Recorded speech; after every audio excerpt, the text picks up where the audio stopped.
Bueno, el presidente López Obrador nos regaló esta semana una pieza oratoria única en la explanada del Zócalo de la Ciudad de México, pues cuando abiertamente salió a fijar una posición.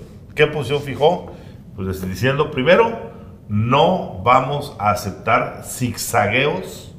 Sí, me recordó que el pistachón zigzag, que decía burbuja. Sí.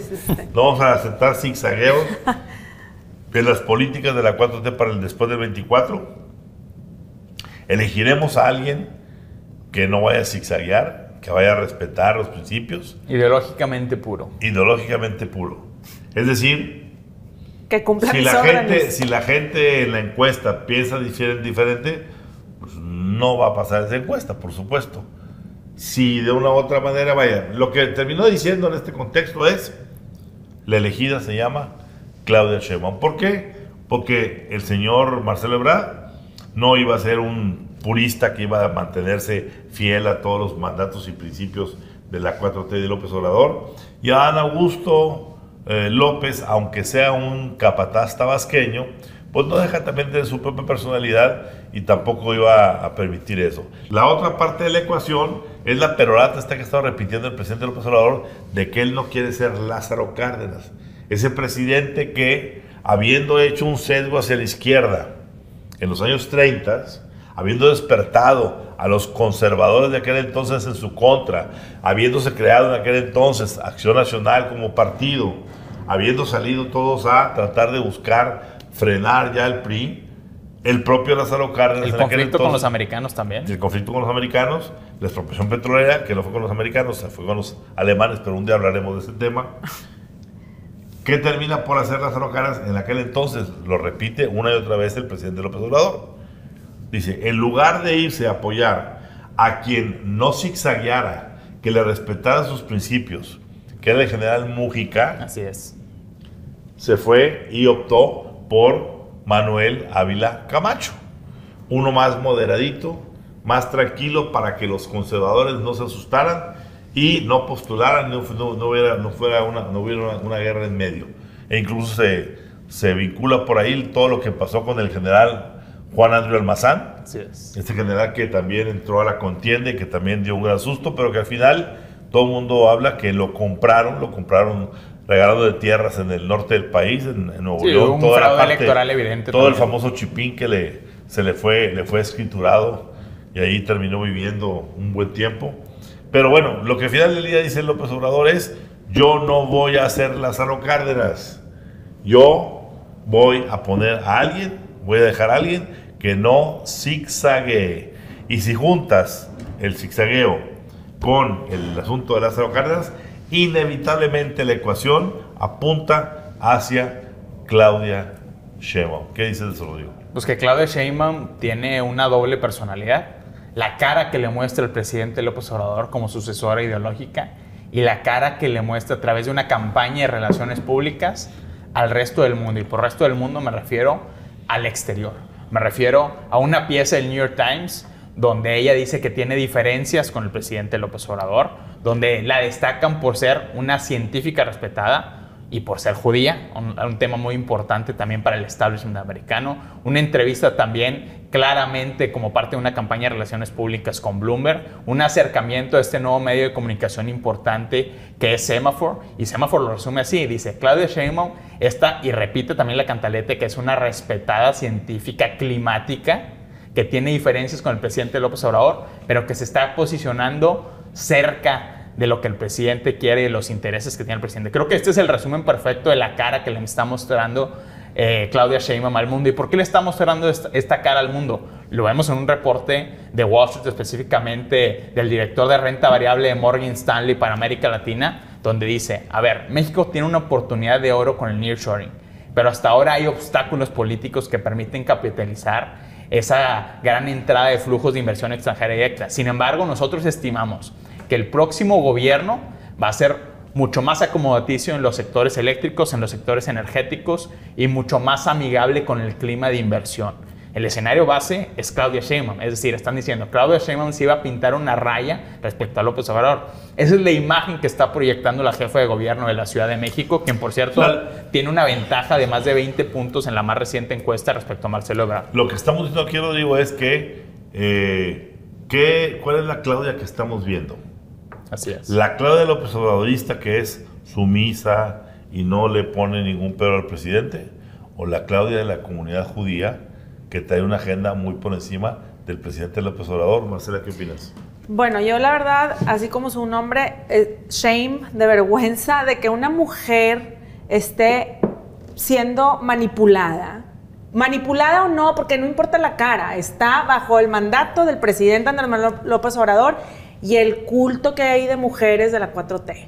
Porque la principal que le sigue el cuento y el rollo tenga 20 caras en Europa y en Estados Unidos es Claudia Sheinbaum. Entonces, aquí le digo Sheinbaum porque de verdad me da shame, me da vergüenza que una mujer, estamos en el 2023 y tenemos que seguir la pleitesía de un presidente a donde si no, como dices tú, si zigzaguea, no entras, seas hombre o mujer, pero aquí es una mujer. Entonces, todo eso tiene una definición para las mujeres mexicanas de... A ver, no sé, primero que nada, no pueden ir con la Ciudad de México. Ahí vemos los feminicidios que crecieron en 2.7% y lo admite Claudia. Vemos todavía lo del metro, que según esto dio un carpetazo ahí. Pues no hay carpetazo, hay víctimas. O sea, una mujer que se tienta el corazón con la gente que gobierna no es una mujer como Claudia Sheinbaum. ¿Cómo va a ser una presidenta? No es una Jacinda Ardern. No es alguien que, o sea, una mujer, una Angela Merkel, o sea, es una Sheinbaum que va bajo el cobijo del presidente. Y eso no creo que sea para que México esté orgulloso de que alguien como Sheinbaum nos pueda representar. Yo creo que esta declaración del presidente está ahorita generando muchas turbulencias en los diferentes niveles de la 4T. Sobre todo porque pues básicamente el presidente está diciendo, ya marcando el rumbo definitivo. Yo me atrevo a pensar que al presidente López Obrador le puede suceder lo que le ocurrió en su tiempo a Luis Echeverría. A ver, quiero recordarlo. Echeverría estaba igual que López Obrador. Todo el mundo ya odiaba al presidente Echeverría. Con una gran diferencia. El presidente Echeverría traía una mega crisis económica que había hecho que por primera vez en 22 años el peso pasara de 2.50 a 24. La gente estaba indignadísima, ¿sí? Y había habido asesinatos de empresarios. Aquí no había únicamente palabras contra los conservadores. Habían asesinado a Eugenio Garzazada y Aranguren en Jalisco. Sí. Bueno, en medio de todo esto, el presidente Echeverría se decide por un técnico, por un tecnócrata, político pero tecnócrata, como José López Portillo, ¿sí? Que había sido su amigo entrañable desde la infancia. Así es. Que cursó con él toda la carrera, que era su compadre y mutuamente se inspiraban, hacían tareas juntos, siempre fueron a la par los dos. ¿Qué sucede cuando López Portillo llega ya a la candidatura? Cuidado, porque ahí está la parte importante. López Portillo empieza, y eso lo verán con todo detalle en el próximo libro que pronto sacaremos por ahí. López Portillo empieza a hacer un roadshow por todo el país, a espaldas de Echeverría, para sentarse con los empresarios de México y decirles, yo no soy Luis Echeverría, yo sí quiero un pacto con ustedes. Y viene a Monterrey, por ejemplo, y pacta con los industriales de Monterrey una alianza para la producción siendo candidato y les pone como petición, quítenme del PAN a Pablo Emilio Madero, no quiero competencia, me está haciendo ruido. Y pasa lo que pasó, fue la única elección donde no hubo elección. El único candidato se llamaba José López Portillo, que no había candidato panista, y la izquierda estaba proscrita. Sí, el caminito. ¿Qué pasa? Hay una promesa en una casa de un prominente empresario en donde además de traerse de regreso a los hombres a los que había metido al exilio Echeverría, que eran don Raúl Salinas Lozano, padre de Carlos y Raúl Salinas, y Alfonso Martínez Domínguez, que lo había culpado Echeverría de la matanza del Jueves de Corpus, en la Ciudad de México. ¿Sí? Además de esas promesas, una promesa muy importante. ¿Y qué vamos a hacer con Echeverría cuando no sea presidente? Lo vamos a mandar al otro lado del mundo. Literalmente. ¿Dónde está eso? Y alguien señaló en un mapamundi y dijo, pues de aquí a allá son las Islas Fiji. Pues ahí se va. Y cuando llegó López Portillo, lo primero que hizo López Portillo fue darle la espalda a Echeverría, lo mandó a las Islas Fiji y pactó con el empresariado. Mi pregunta es, ¿no estaremos en este capítulo de Claudia Sheinbaum ante una Sheinbaum López Portillo? Y lo respondo de esta manera. Hay que ver cómo está conformada en este momento la coalición que rodea a Claudia Sheinbaum en este momento. A ver, en el lado, digamos, del polo radical, está completamente patrocinada por el llamado grupo de los puros. ¿Quiénes son los puros? Jesús Ramírez Cuevas, vocero de la presidencia. Berta Luján, importante dirigente de Morena, que por cierto, una de sus hijas está en el concurso por ser la consejera presidente del INE, que es un aspecto fundamental. ¿Quién está del otro lado del polo de los moderados? Un asesor muy importante, el exconsejero jurídico de la presidencia, Julio Scherer, un asesor de seguridad muy importante, su actual secretario de Seguridad Pública, que es Omar García Harfuch. Ahí, digamos, son los dos polos de moderados y radicales. Y agrego también otros dos personajes importantes para la coalición de Sheinbaum y los radicales. Los acuerdos públicos que tiene tanto con Rocío Nale como con Manuel Bartlett. Pasó desapercibida esta declaración de Manuel Bartlett en un evento de la semana pasada, digamos que en un evento del metro en el que participaron Bartlett y Sheinbaum y fueron sentados juntos y le levantó la mano. Dijo, a Sheinbaum no se le discute.